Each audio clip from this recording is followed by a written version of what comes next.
Maddie tips में आप लोगों का स्वागत है। मैं दीपिका खत्री, ऑक्यूपेशनल थेरेपिस्ट, मनोविकास स्पेशल स्कूल से।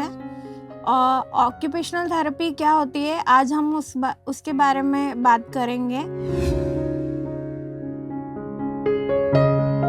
ऑक्यूपेशनल थेरेपी उसको व्यावसायिक चिकित्सा भी बोलते हैं। ऑक्यूपेशनल थेरेपी मेनली सेंसेस पे काम करती है, फाइन मोटर्स पे काम करती है और डेवलपमेंटल ट्रेनिंग और ADL activities of daily living मतलब दिनचर्या एक बच्चे का बनाना, इस पे ज़्यादा काम करती है।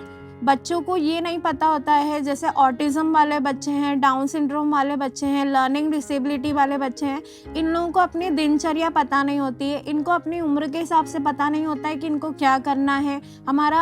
मैं 2 साल का हूँ, मुझे क्या करना है, मुझे क्या सीखना है, मुझे किससे बात करनी है, मुझे क्या रहना है, मुझे क्या पहनना है, मुझे क्या खाना है, खुद की नीड्स नहीं पता होती है। तो अपन उनका ADL ठीक करते हैं, एक्टिविटीज़ ऑफ डेली लिविंग। तो उसमें अपने को सुबह से इनका शेड्यूल बनाना पड़ता है, इनको रूटीन इनका बनाना पड़ता है, जो कि ऑक्यूपेशनल थेरेपी से ही आता है।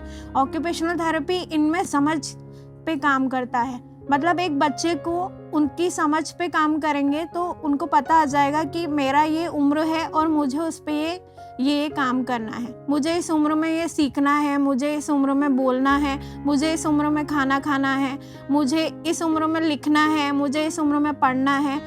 ऑक्यूपेशनल थेरेपी ये बताती है। और जिन बच्चों में फाइन मोटर की दिक्कत आती है, जैसे चम्मच पकड़ना, पेंसिल पकड़ना और बटन लगाना, शू लेस लगाना, जिप लगाना, इन बच्चों के लिए फाइन मोटर एक्टिविटीज़ होती है और फाइन मोटर स्ट्रेंथनिंग का एक्टिविटीज़ होती है, ताकि अपन इन बच्चों की फाइन मोटर ठीक कर सकें। और जिन बच्चों में समझ की दिक्कत होती है, जैसे कि लिखने पढ़ने में दिक्कत आ रही है, जिन बच्चों को पढ़ने में दिक्कत आती है, रीडिंग राइटिंग प्रॉब्लम आती है, उन बच्चों को लिए हम लोग एकेडमिक एक्टिविटीज़ करवाते हैं, ताकि उनको इजी हो जाए लिखने में और पढ़ने में। इनको शब्द सेम समझ में आते हैं, लिखने में लाइनों का समझ में नहीं आता है कि बॉक्स के अंदर लिखना है, लाइनों के बीच में लिखना है और कहाँ पे कैसे लिखना है, कैसे पेंसिल पकड़नी है, इन बच्चों को नहीं समझ में आता है। तो उन बच्चों को ये सिखाना पड़ता है।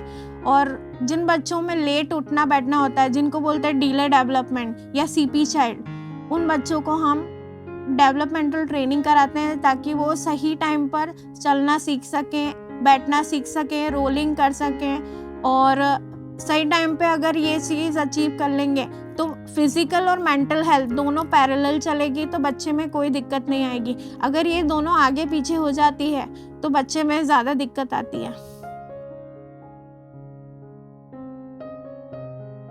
ऑक्यूपेशनल थेरेपी अडल्ट्स में भी काम करती है, जैसे हेमीपैरेसिस, हेमीप्लीजिया, और जिनमें बैलेंसिंग प्रॉब्लम होती है, वेस्टिबुलर प्रॉब्लम होती है, और पार्किंसन डिसीज़ और फ्रैक्चर नर्व इंजरीज, इनमें भी ऑक्यूपेशनल थेरेपी का मेन रोल होता है, ताकि सेंसेशन, फाइन मोटर आ सके और इनका ADL इम्प्रूव कर सकें।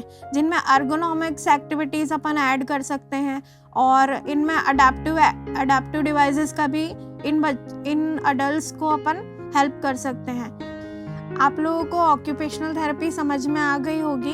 अगर आपको कुछ भी डाउट्स हैं तो आप कमेंट बॉक्स में बता सकते हैं। और अगर आपके आसपास अगर इस तरीके की कंडीशन आपको दिख रही है, या आपके घर में कोई ऐसा बच्चा है या जिसको ज़रूरत हो, तो आप लोग मनोविकास आ सकते हैं।